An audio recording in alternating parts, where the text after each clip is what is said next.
And if you really want to get fancy, I could send you these audio files. Okay. And then you could sync it up to that. So you have this audio for that video. All right. And it's pretty easy to do. So what you do is you do an audio sync. Okay. And it shows up in the waveform. So you do it like this. So you just create spikes. Okay. In the waveform. Yep.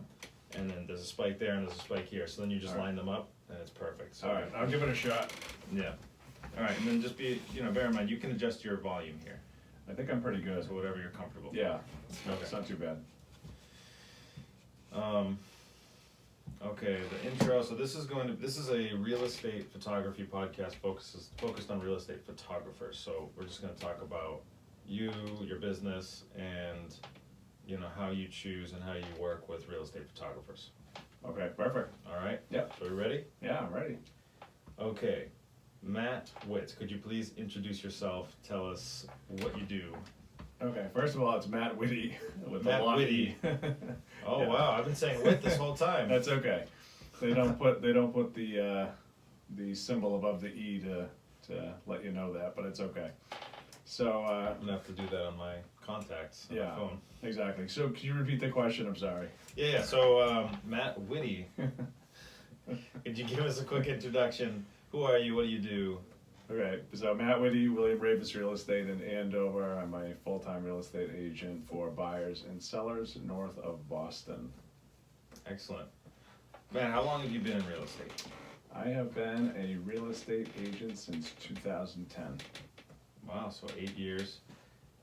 Actually, I don't think we ever had this conversation. When did you get started? Because we met, 3 years ago, something like that? Almost 4 years ago, I think? Yeah, I think that's about right. So in 2010, I was hired by Stacy Alcorn and Andy Armada at Remax Prestige in Methuen, which basically turned into Layer a few years later. Okay. And so that was kind of where I was groomed and was learning, and had a great mentor, real estate agent named Deb Noon, who was still with Layer Realty, and she kind of gave me the ropes of what to do. And basically, I would say once I got on social media and people started to see that I was in real estate, things started to escalate pretty quickly.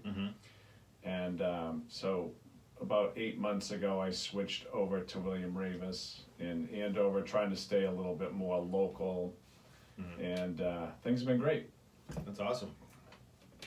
So Matt, you are a listing agent. Are you a listing agent primarily, or? I would like to be, but I started off as a buyer's agent. I think most, well, not most, but a lot of realtors do start that way. And then each year I'd say the listings have started to pick up, so it's starting to be a little bit more balanced, but hopefully at some point I'll be more of just a listing agent. Gotcha. Now you've been working with me over the last few years exclusively, right? Have you worked with other photographers? I did start with one photographer who was a good photographer, but I know when we actually met at my sister-in-law's house in Andover that I was listing. Okay. And we did the Matterport program, which was new to me. Yeah, virtual tour, and the dollhouse effect, which I thought was incredible. And then the picture quality was exceptional. So I made the change, and the tough thing was that the old photographer would call me and say, well, what happened? I said, listen, I got somebody, it just worked out better for me. I don't want to hurt the guy's feelings, but I think he kind of got the point. He was good, but just it was time for a change. It's not exactly what you were looking for. Yeah, that's a tough one, because I've lost photography clients to other photographers before, and that's a hard call to get sometimes. Yeah. But you just gotta eat it. Yeah. So the other guy before working with me, how long were you working with him? I would say, well, naively, I was taking my own pictures at first, and that didn't go very well. I thought the pictures looked fantastic, which they didn't. And if I go back and look at them, they're pretty awful. And once I used the first photographer, they were really good. Yeah. And then once I used yours, they were even better. Yeah. And then you start adding in things like floor plans and the Matterport program, and it takes it to a level that the consumer deserves and should have. Interesting. So So let's go back. Take me back to when you first started taking photos on your own. All right. I'm assuming so you're just licensed. You get your first couple of listings, and you're like, oh, I'll use my what? What It was an iPhone. Your iPhone, Yeah. classic. Probably the iPhone 2. Okay. If there is such a thing. And I was, taking the pictures, and, they had the little portrait controls, and I thought, this is really high tech. This looks really great. And then I would brighten them up, on my computer, and it's shameful what they look like. But at the time, they look good. So so that's what I was just gonna ask. At the time, you felt really good about them. I did. When did you say, I need to work with a actual real estate photographer?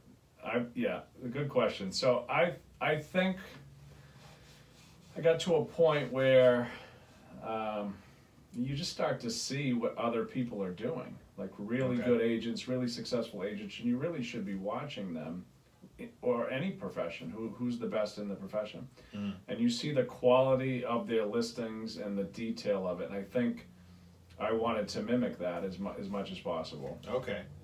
Okay, so you didn't just come up with the idea on your own. You weren't really doing research. You saw other listings, and you're like, wow, they're using professionals to do their Exactly. And then how did you find your first professional photographer? I found the first professional photographer from my preferred lender, Liz Ryan from Guaranteed Rate. I recommended him. Okay. Liz Ryan get Guaranteed Rate. That's a mortgage company. Correct. So how did you reach out and say, hey, do you have a photographer? I think I did, because we are friends, and I think anytime I need a referral of some sort, contracted or whatever it may be, she's been around the block. I won't say how old she is, she'll be upset with me, but she's been in the area a long time, so she seems to know a lot of people. Okay. Yeah. That's cool. So great. So you reached out for a referral. You got it from her. Maybe we'll get her on a future show and see where she meets her photographers. But and then ever since then, iPhone photos for real estate are gone. They're disgraceful, and I apologize for any listing that I use my phone for. Call me for a refund. Call me for a refund. Yeah, I'll give all the commission back. Exactly. That's hilarious. All right, so what year was that you started using professional photography? Goodness, that must have been, 2010 I started. Probably 2014, I would say, if I had to guess. Yeah. Okay. Now, when you started using an actual real estate photographer, do you find that like other people noticed? Do people say anything about your photos at all? Or? I definitely got compliments from the clients first, that they were very happy with the photos, and I can assure you, before I used professional photography, there was no compliments that I can recall. And if they were, they were probably just being polite. So I would say that from the consumer standpoint, number one, that's where the compliments came in. But I don't know if I just didn't notice it. I don't. I get the pictures up there. I'm proud of them. They look good, and it's just one of those things where I don't really need a lot of feedback in terms of people saying those look great. As long as the consumer's happy, that's I'm happy with that. That's the most important thing. Yeah. Okay. How about have you ever gotten a call from another realtor who's doing your photos?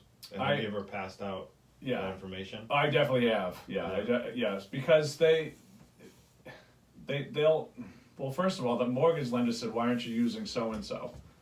So then I said, "Well, listen, this is what I'm doing, and these are the reasons." So I know that the quality's better, the price is better, the scheduling is way easier, and there's lots of different options. There's the drone videos, so there's a lot of things that you offer that particular photographer did not.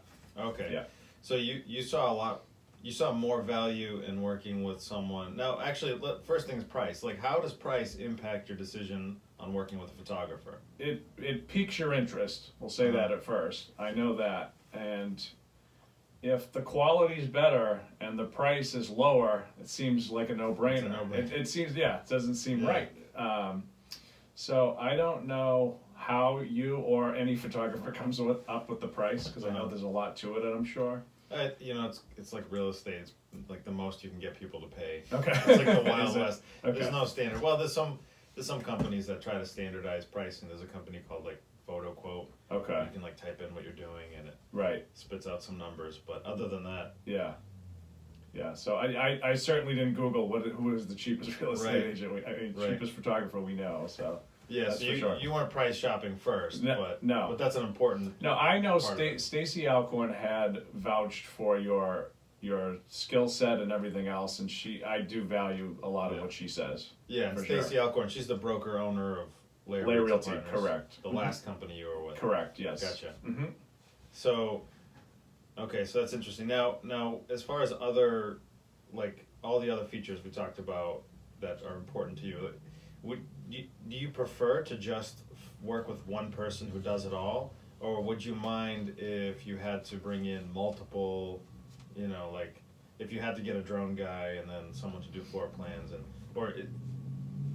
do you prefer to do like a one-stop shop? Totally. Yeah. Yeah. With almost anything, if you could ask me about anything that I do in my entire life in terms of purchases, Mhm. I'd rather do one-stop shopping all day long. Okay. I don't want to deal with, I got to schedule Tom to do this. I got to Multiple schedule things. this guy to do this. And Yeah. No, that's one of the values there. Yeah. Yeah, for Yeah, that's sure. a good idea. Now, one-stop shopping, that doesn't mean that I have to do everything. If I brought a whole crew with me, that would, but you booked and paid one person. Correct. Booked with one person. Yeah. Paid, that's Yeah, what you're looking for, the convenience I of that. trust the process. So Mhm. whoever you're hiring, and I'm certain you're probably very critical of what the work, what the expectations of the work needs to be.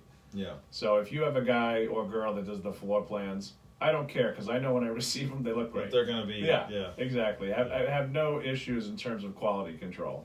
Excellent.